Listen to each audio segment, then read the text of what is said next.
Hello everyone, welcome back my channel. Grateful Dead's Hell in a Bucket, Duck got drunk on set. Pal points to who likely made it happen.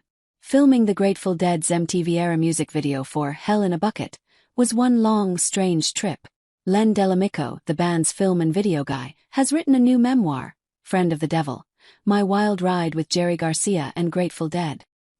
He detailed what it was like witnessing love, happy chaos and pot, lots of pot, from 1980 until frontman Garcia died in 1995. The filmmaker directed the 1987 music video. He claimed to Fox News Digital that the duck featured in the video wearing a leather collar had gotten drunk on champagne during filming. "I think founding member Bob Weir was responsible," Delamico chuckled. "He had just come out of vacation. He knew we were making a video. He knew how important it was. I remember Mountain Girl, Garcia's wife at the time, saw him and said, 'Bobby, he's a god now.' He was so good-looking, in such great shape and playing great. We all knew that we were shooting in a bar," Delamico shared. "When you do a shoot in a bar, you hire somebody who comes in and puts in fake bottles. You don't want free alcohol on a set. And I had spread the word, no booze. We were going to have fake champagne. It never came up. But then I saw in real time that the duck was drinking," he noted. "I said, 'Oh, that is fantastic. It looks like we had a trained duck.' And then I saw how he progressively became out of it. I just thought he got tired, but it looked like he got plastered. And that's funny."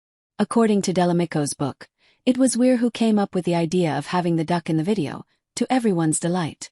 He also requested a tiger. A 9-foot-long, 400-pound Bengal tiger was brought in. Delamico described that during filming, the duck had become curious about what was in Weir's glass. He said it kept going back and forth for sips. Eventually, it put its entire bill in and had a nice pull on it. At one point, the duck was slumped over out of it. For Delamico, it was incredibly good fortune to get a believable performance. But then the next day, he got an irate phone call from the duck's trainer. He was very upset, Delamico recalled to Fox News Digital. He kept saying, "He got drunk. He was very emotional. He wasn't mad at me. He was emotional because trainers love their animals. I just kept saying, 'No, that can't be.' I made some phone calls," said Delamico. "I found out that Weir had given somebody $50 to get him real champagne. I remember I had a bottle of champagne in my hand on set.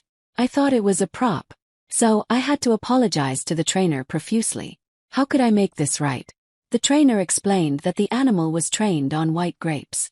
"That's why it went crazy for champagne." "Well, the duck recovered," said Delamico. "And the trainer said he was going to train her on other things for a while. So, it had a happy ending." According to Delamico's book, the duck became repelled by white grapes. We discover that the duck in the car subplot, where Bob and Dominatrix drive around while the duck samples Bob's glass, ending in the duck slumped over passed out, is subtle, but works spectacularly, hilariously, once you notice it, he wrote. Delamico admitted that he had a less stressful time befriending Garcia. He described him as soft-spoken and comical. His surprisingly modest home was like a college dorm room, with a handful of flannel shirts and pants in his closet and overflowing ashtrays nearby. Garcia would often remark, "I'd rather do things than have things." "I was surprised by the depth of his humility and insistence on being treated like a regular person," said Delamico. "You might think that's easy, but it's not when you're that famous. This is someone who couldn't hide.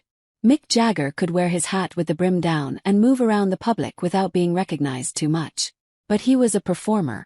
In a way, he was still performing even on the sidewalk. But poor Garcia, that face, unless he shaved his head and wore a toupee. He wasn't going to do that. We would go out to dinner and the manager at the restaurant would come over and say, 'The meal's on us,'" he shared. Garcia would always say, "No thanks. We can pay for this. We have money. Why don't you give a free meal to people who don't have money?" The manager would be taken aback by this, but Garcia was serious. He wasn't the type who wanted to talk about how great he was. He would get fed up with that. He wanted to talk about spirituality, religion, philosophy. He wasn't interested in celebrity.